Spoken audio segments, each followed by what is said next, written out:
Good morning, or depending when you're watching this, good afternoon, good evening, or good night. My name's Ross, and as always told, out of Voice for Radio.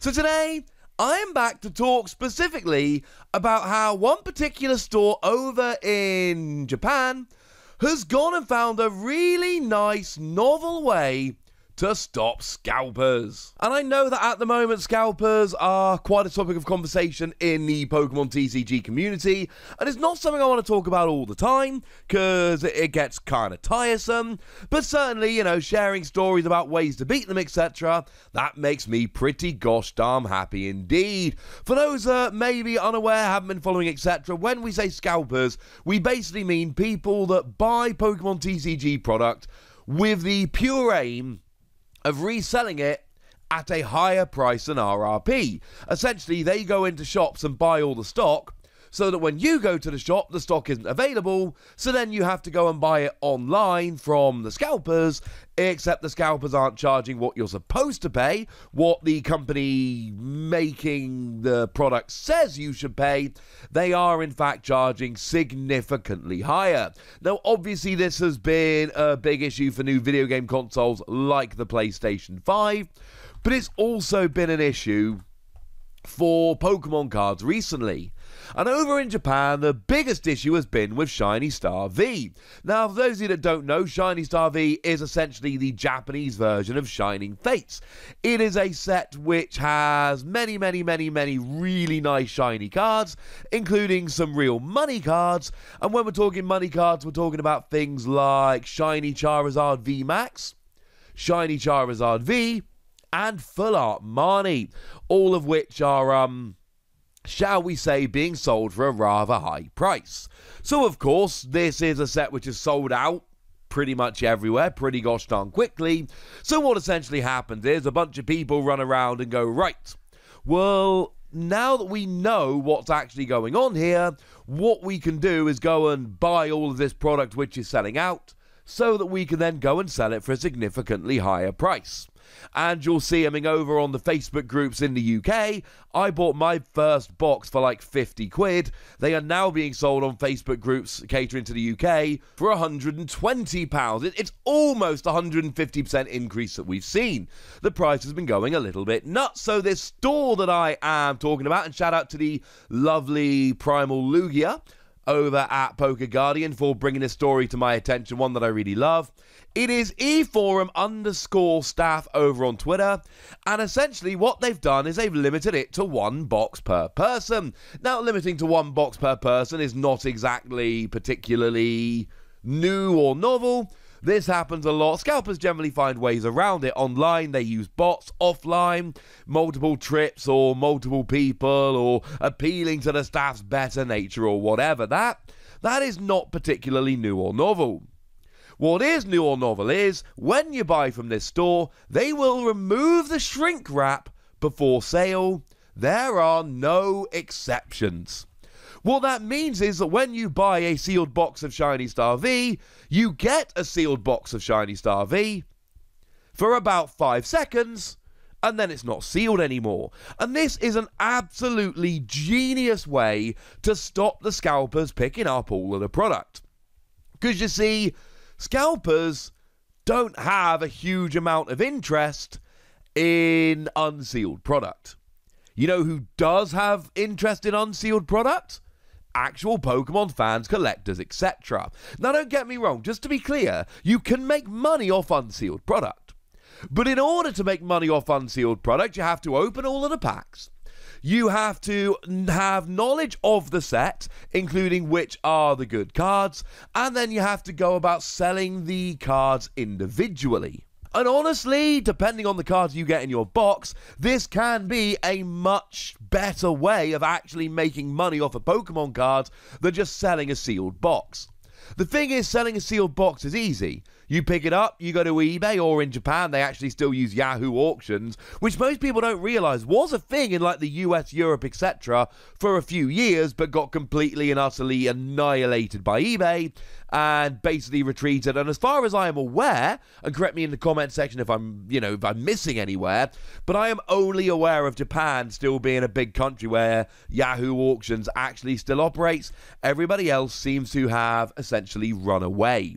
So what we've got here is a novel way of basically saying, look, either you want the box actually for yourself, come and buy it, it's going to be much easier, or if you want to make money off of these, you've got to open it up, you've got to have the knowledge, you've got to sell it individually. It takes an awful lot more time and effort and a lot more knowledge to do so. Not only that, but not every box is going to be a winner. Now, if you go and pull a Marnie Full Art or a Shiny Charizard V Max, then yeah, that probably is going to be worth more than you actually paid for the box.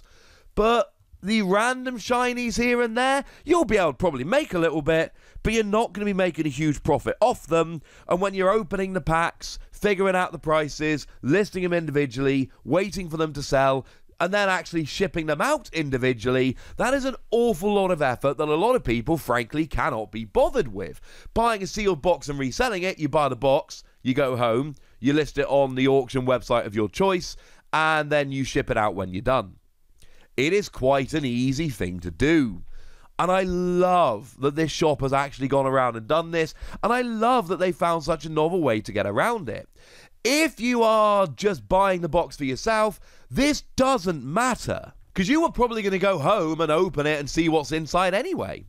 Now, one thing that is actually really, really important here is that there are a few people who will actually be really put out by this, and those are the people that actually want a sealed collection.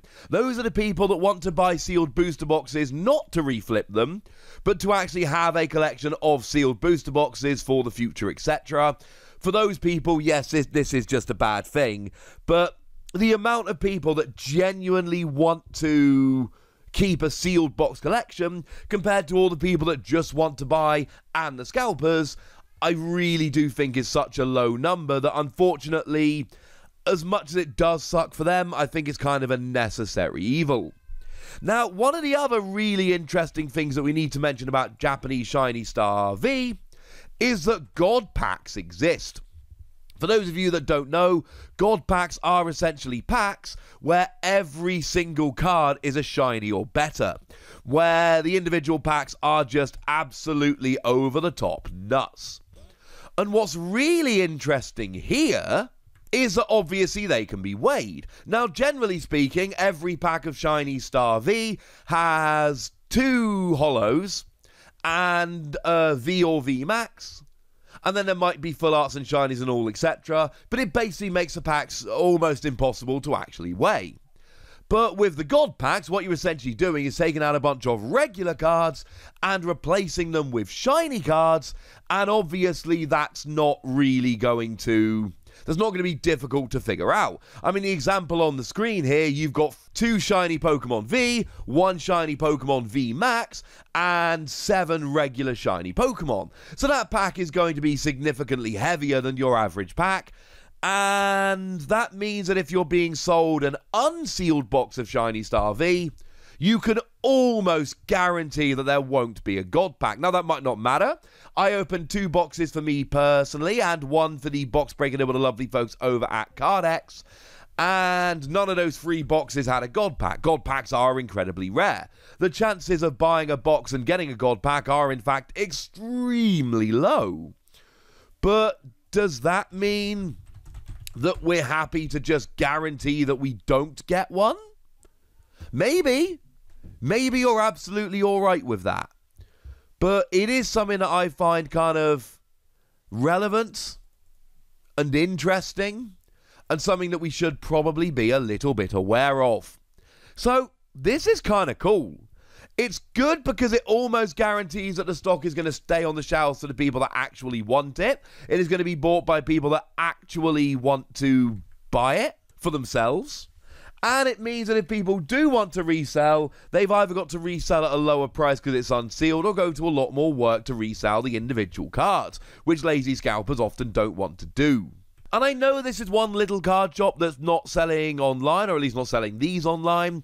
And I know that for a lot of shops, not selling online is, shall we say, not particularly practical. But it's a great, fun little example of shops doing this. And we do need to try as far as we can to protect ordinary people from scalpers. I saw somebody selling a Vivid Voltage booster box on Facebook yesterday, asking for £200, which is above RRP by a little bit. And when somebody said, well, hang on a second, pretty sure restocks of Pokemon cards are coming. They are, I told you that in a video the other day. And the seller responded, yeah, but I'm told it's not Vivid Voltage. Well, firstly, I have pretty good information that says it is Vivid Voltage. Secondly, Vivid Voltage is the most recent set. It is the only one that, with absolutely no knowledge, you can guarantee is going to be getting a reprint. So people are out there lying, trying to rip off customers. I love that we've got shops now that are starting to fight back. And fine, it might be one little shop over in Japan, but who's to say this doesn't start a little bit of a trend? Selling offline in person only, good start. Limiting to one per person, good start. But selling sealed product unsealed, that, ladies and gentlemen, is wonderful. Although obviously don't buy from stores selling unsealed, sealed products online, because there are ways to manipulate it, and don't trust them. I thought this was a fun little story and I wanted to share it with you, so I did. But I'd like to know what you think, and I'd like to know what other ideas you've got for getting rid of these gosh darn meanie scalpers, so let me know in the comment section. Go nuts, be nice. And then make sure you like this video, subscribe to this channel, follow me on Twitter at TheWasi, and Twitch for some live action at twitch.tv/PTCG Radio.